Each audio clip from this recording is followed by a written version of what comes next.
Hi, I'm Michelle Lee, and I'm from Red Dot United, Singapore's newest political party. So I'm here to give you 20 answers to 20 questions.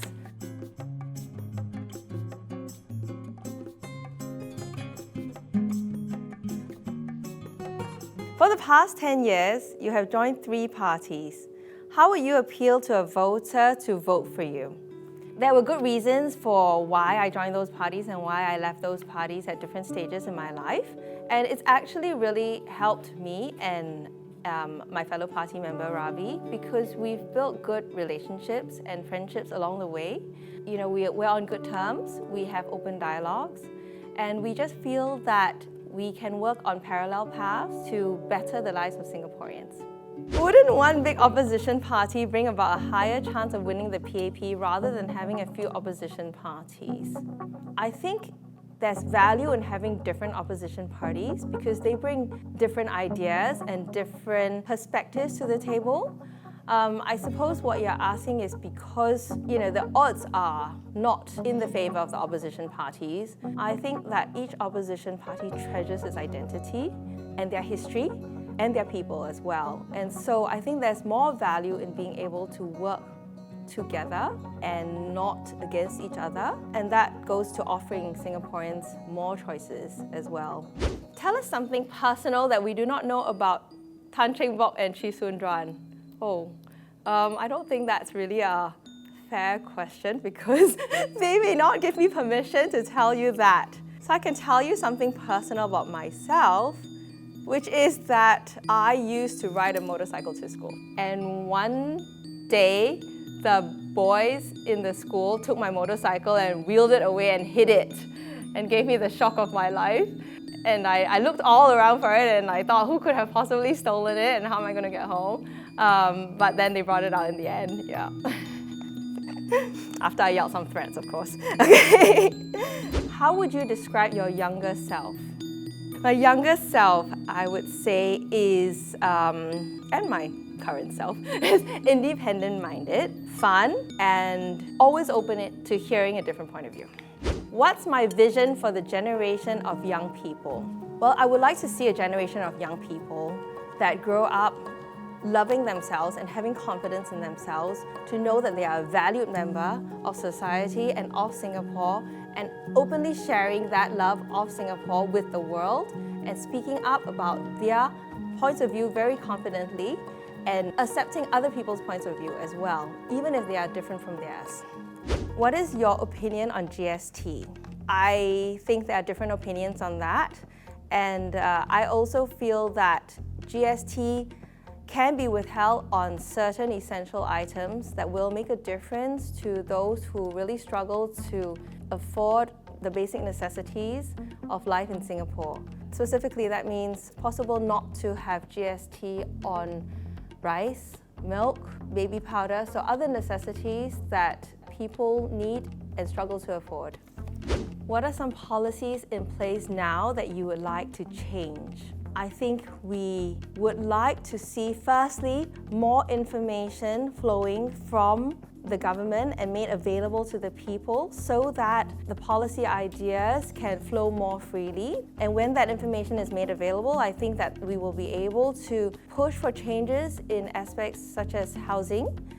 Because if you know what is the construction cost of a HDB flat, then that would give us more insight into how it should be priced. Women earn 6% less than men in Singapore. How can the gap be narrowed? Well, I think that transparency would go a long way. If it's clear what the salary is of men in a certain industry, then I think then women would not be expected to accept less than them. It would be fairer. So I'm all for transparency of information and more information out there. What are some policies that RDU plans to roll out?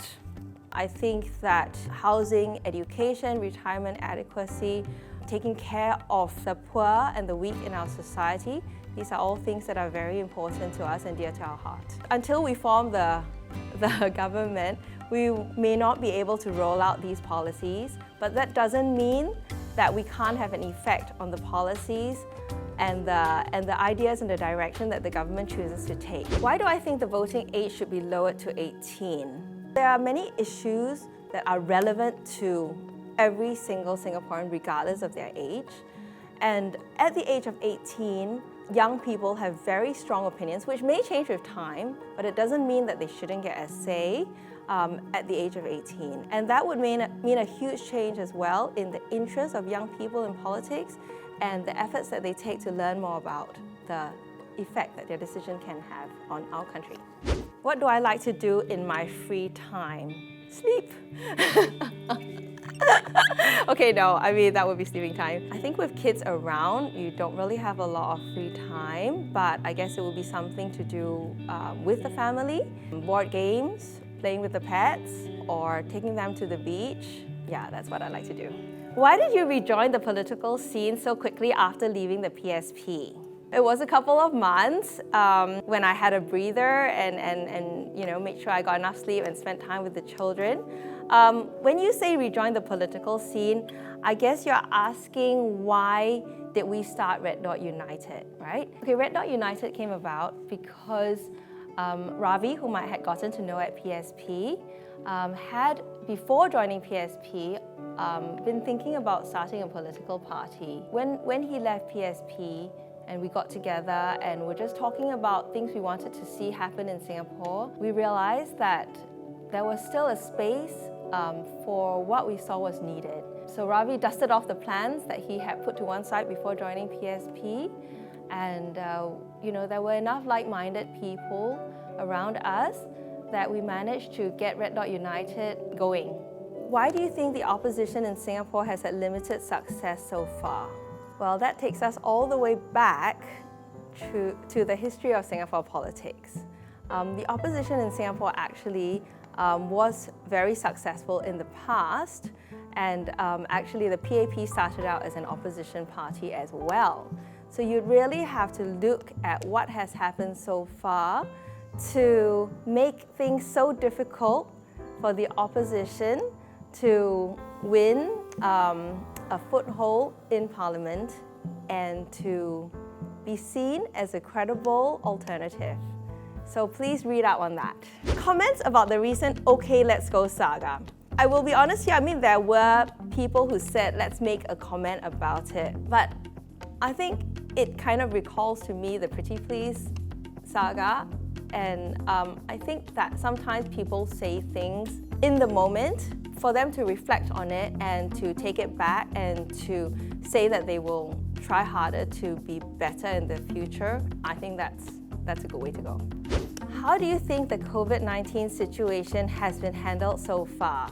Well, I don't want to be unfair, but I think that if the focus had really been on the people and the disease, that the decisions that were made might have been slightly different.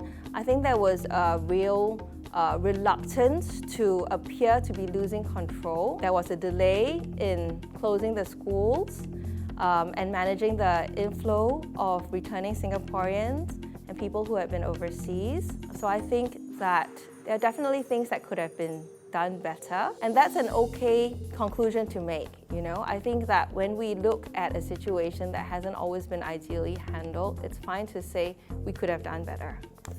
What made you decide to be a politician?